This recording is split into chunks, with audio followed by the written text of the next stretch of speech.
แม่นบ่ แม่นเพราะว่าคือน้องมาเบาเหย้าแล้วก็เบาเตียงมาคืนนี่เนาะแต่เอื้อยก็เข้าไปเห็นแล้วว่ามันเป็นจังใดคือแบบเอื้อยเบาแบบนั้นเอื้อยก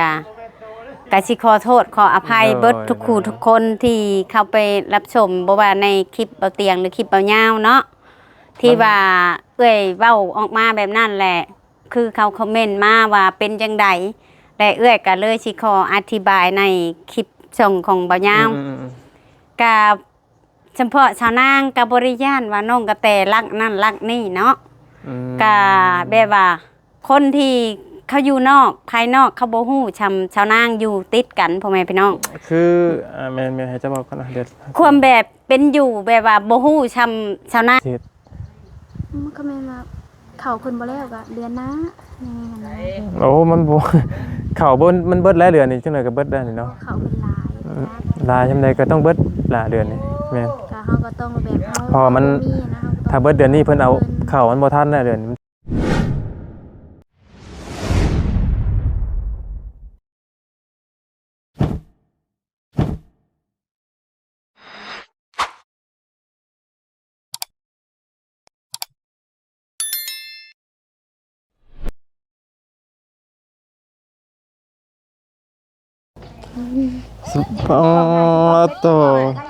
สบายดีล่ะสบายดีใหญ่เป็นสาวแล้วเนาะเบิ่งคือมืดแท้จีบเด้อขึ้นอีกแสงพี่เบื้องเลิกขึ้นบ่จีบนะสิดอกเอาแล้วนะว่าสินี่มีแฟนแล้วบ่เรื่องไงทางน้องมวยเนาะน้องมวยพี่น้องเอ้ยเป็นสาวแล้ว19ปี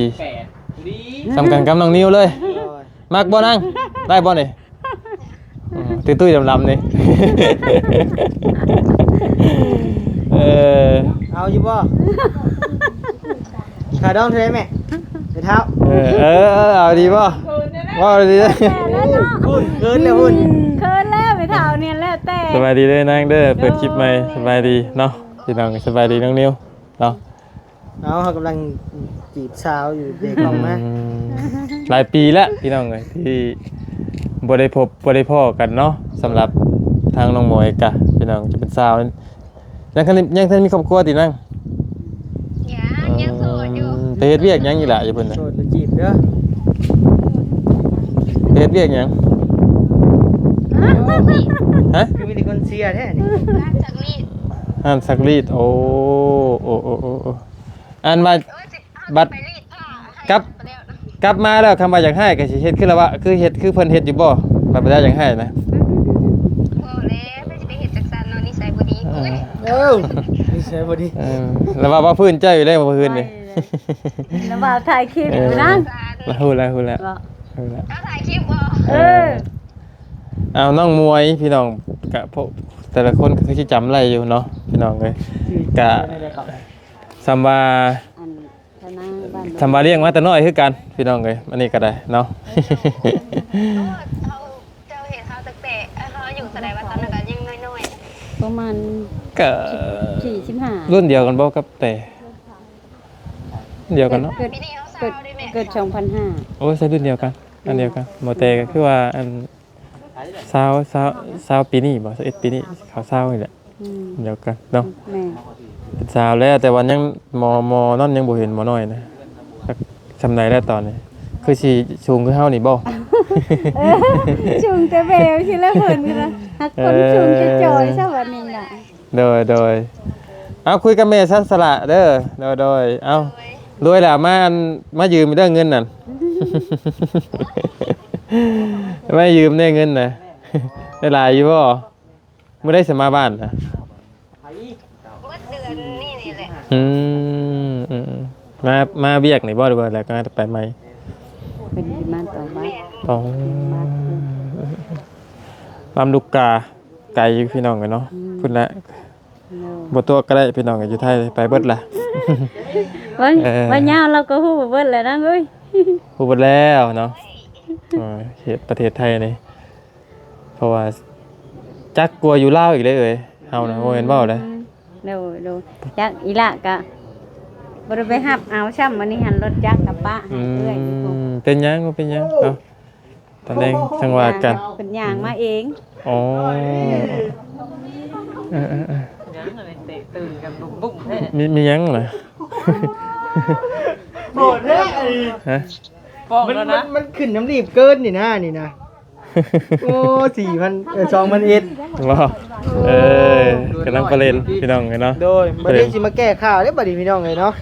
บัดนี้เบิ่ชนเด้อพี่น้องเด้อตามเฮาซื่อก ลับมารอบ2ก็ยังกันเก่าอยู่ เอาพี่น้องเลยเนาะเดี๋ยวบัญญัติสิให้ไอ้บุญเราจบก่อนเดี๋ยวสิยังไปเบิ่งเฮือนเบิ่งซ่านหลังเก่าพุ่นแหละพี่น้องเลยย้อนอดีตเนาะเฮือนบ่ลำเพิ่นก็ยังอยู่เนาะเอ้ยเนาะ ยังคือ อืมแจ้งเกิดได้บุญได้นี่บ่ลำเพิ่นนี่จะอย่าลืมเด้แต่ว่าถ้าวุ้นเลยขอกินเหล้าเด้สิว่านะ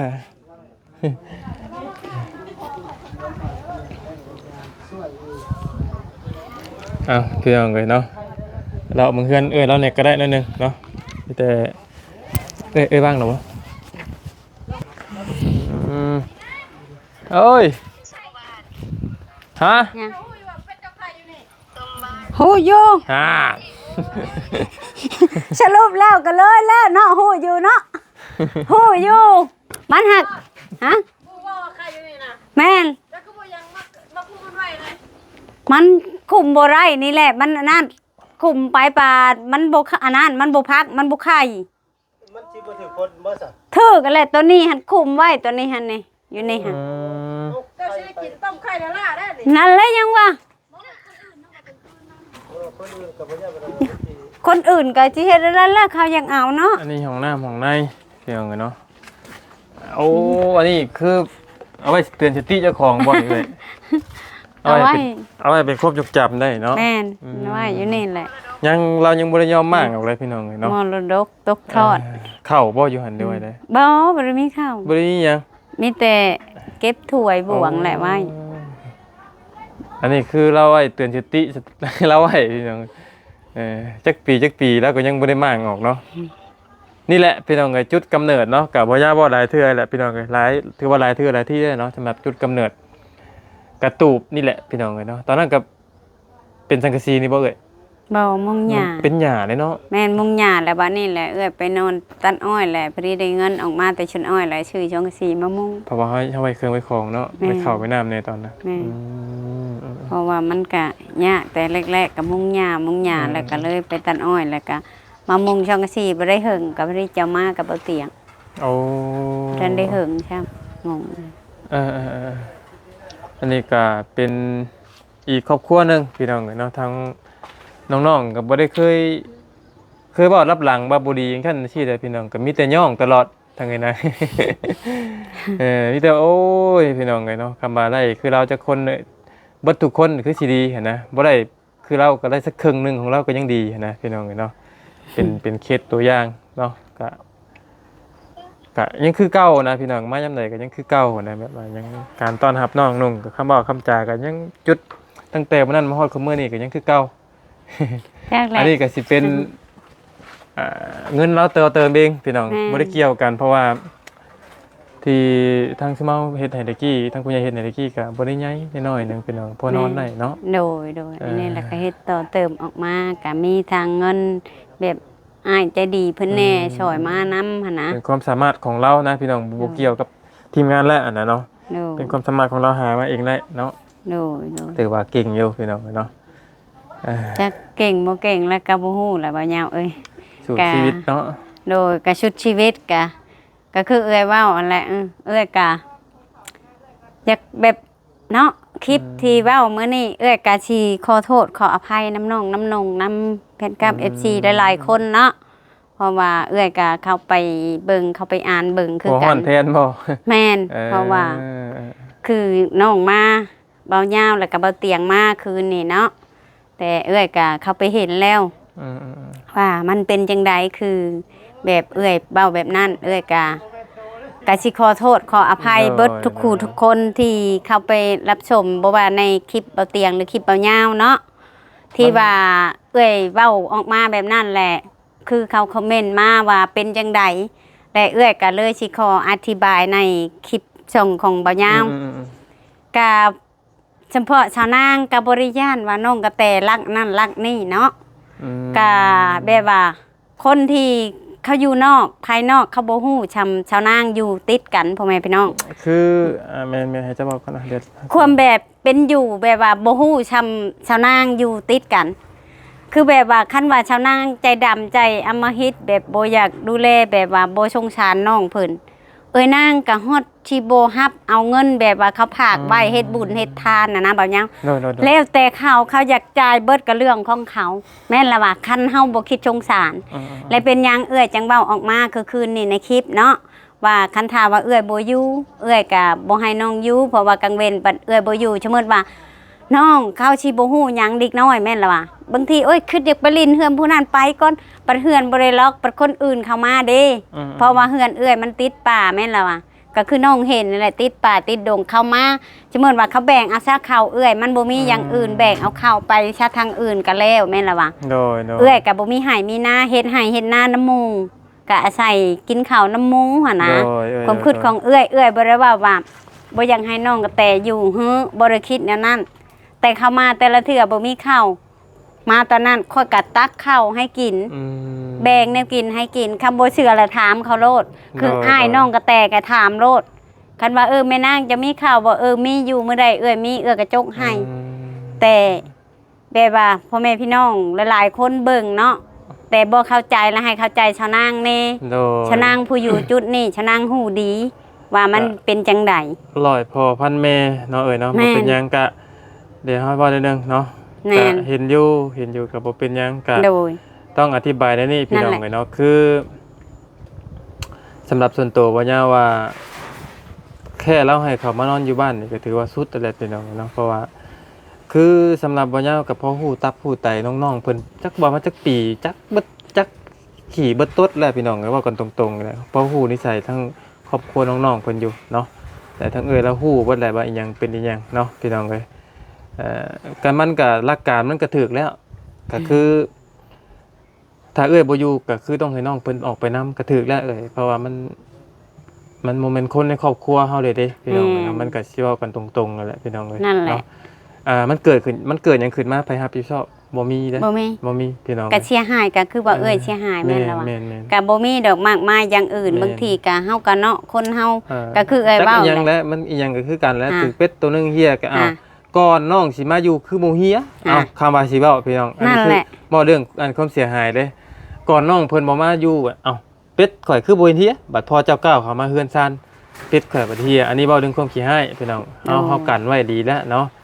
แต่ว่า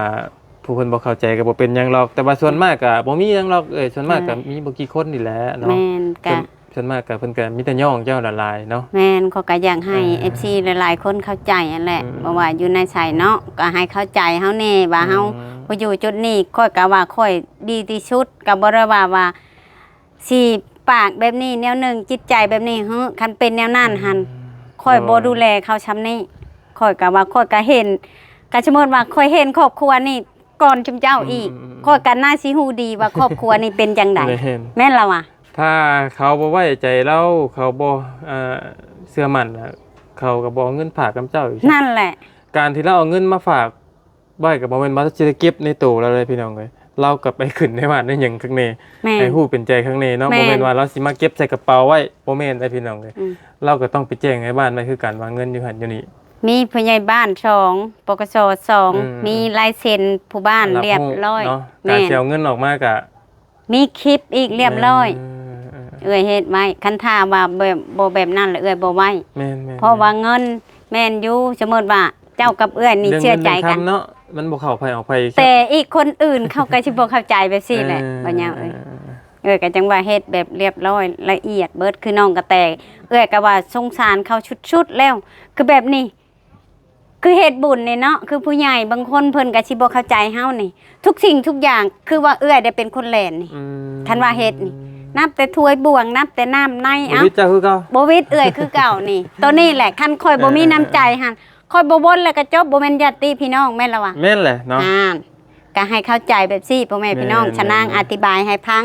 ชะนางก็บ่ได้ให้ก็บ่ได้เครียดแต่ยังอธิบาย อยากบอกให้ฟังจะแจ้ง แม่น เนาะ อยากจะแจ้งให้ ผู้ที่ พ่อแม่ เพิ่นบ่ พี่น้อง รู้แน่ ฟัง เนาะ แบบว่าผู้ที่บ่เข้าใจและกับผู้ที่เข้าใจชาวนาง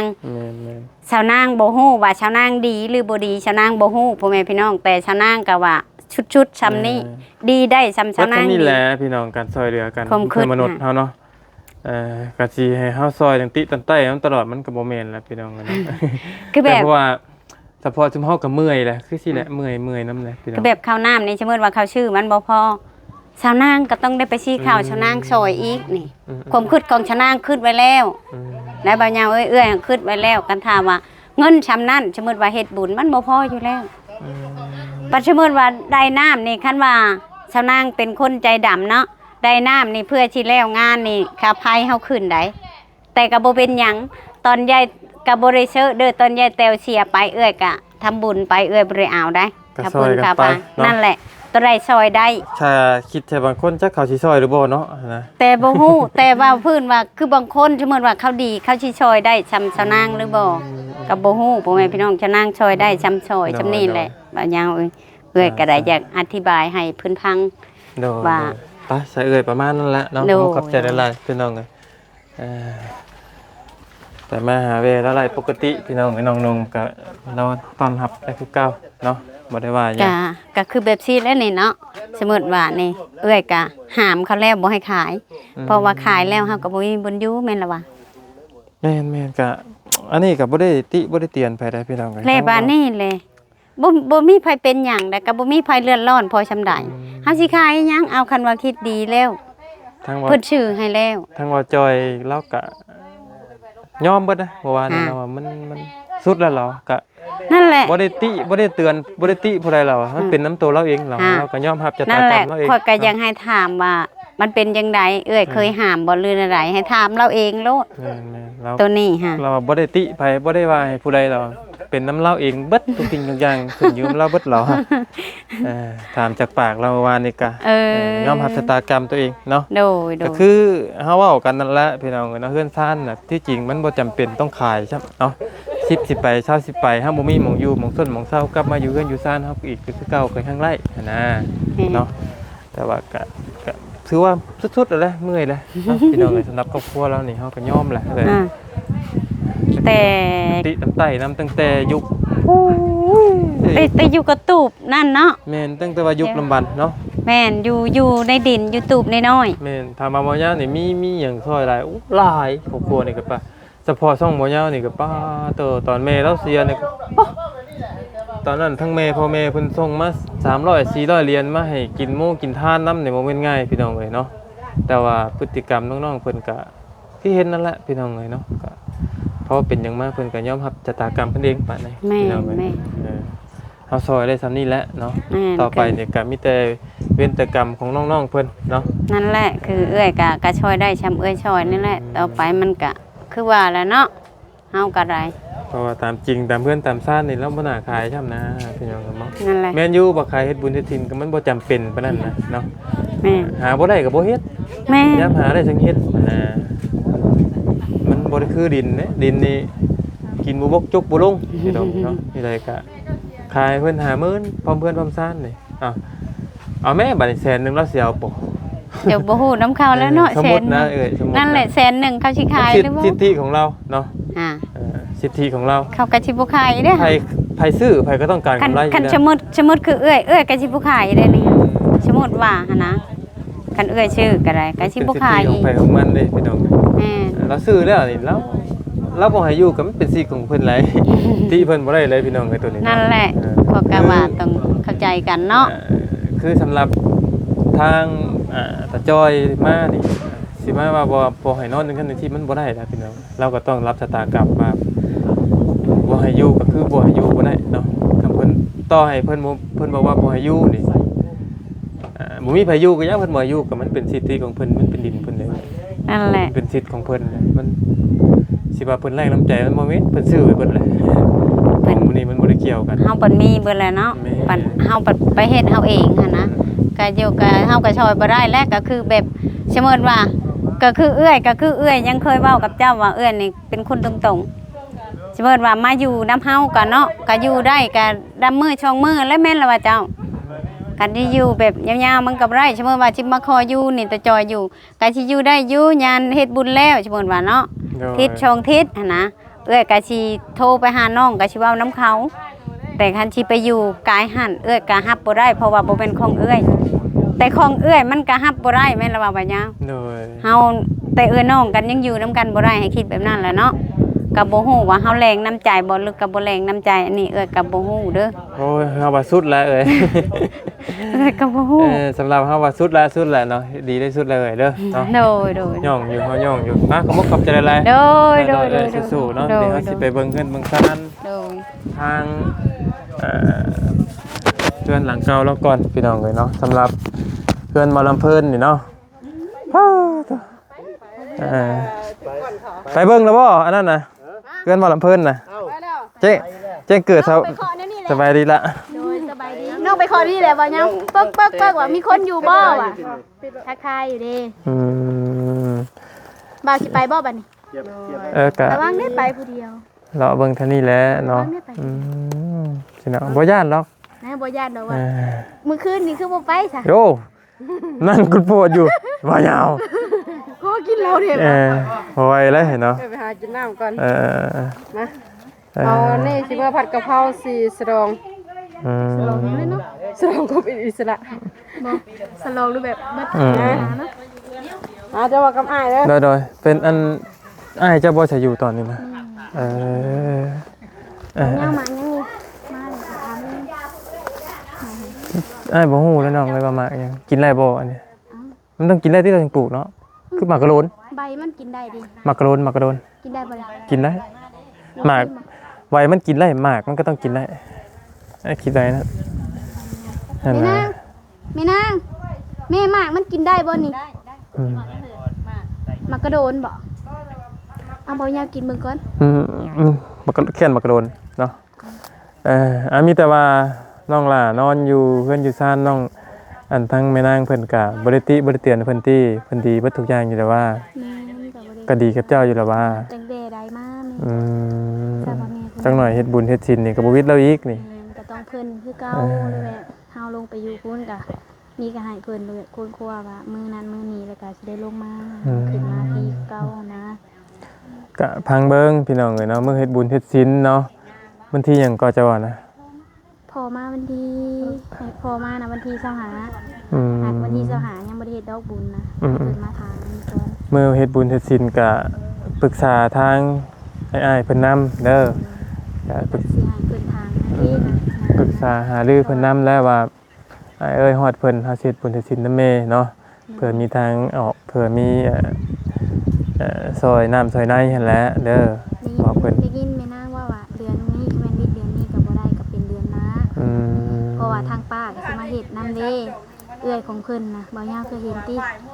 เกิดไผ เอื้อยของแม่เตว รู้สึกว่าคุ้นๆอยู่เนาะ เพิ่นซื้อกงดอก หักอยู่ภายในเรือนนี่บ่จะเสร็จ มันก็แม่นว่าเขาเพิ่นบ่แล้วก็เดือนนะแม่นนะ โอ้มันบ่ เข้าบ่มันเบิดแล้วเรือนนี่จังได๋ก็เบิดได้นี่เนาะ เขาเป็นหลายนะ ลายจำใดก็ต้องเบิดหลาเดือนนี่แม่น ก็เฮาก็ต้องแบบเฮา พอมัน นะ ถ้าเบิดเดือนนี้เพิ่นเอาเข้ามันบ่ทันแล้วเดือนนี้มันจังได๋มันก็ต้องก่อยลงแหละเนาะมีแต่นั้นแหละมีแต่ว่ามันแล้วมันทั่วเนาะก็เมื่อทั้งนั้นพี่น้องเอ้ยบัดนี้เนาะแต่ว่ามื้อนี้มันสิว่าจังใดเนาะก็จังว่ากันเนาะทางระบาเตียงสิลงไปส่งเองบ่หรือว่าจะสิลงด้วยตัวเองก็จังว่ากันเนาะถ้านั่งรถสายทางน้องเพิ่นลงเองนี่สิบ่ทันมื้อนี้เพราะมันต้องค่ำพี่น้องเอ้ยเนาะ เป็นมื้ออื่นแม่นว่ามื้อนี้จบนะก็เป็นมื้ออื่นตอนเช้า ตอนนี้น่ะอ้ายเจะบ่อยู่นี่มื้อนี้ไปใช้ตอนนี้เข้ามา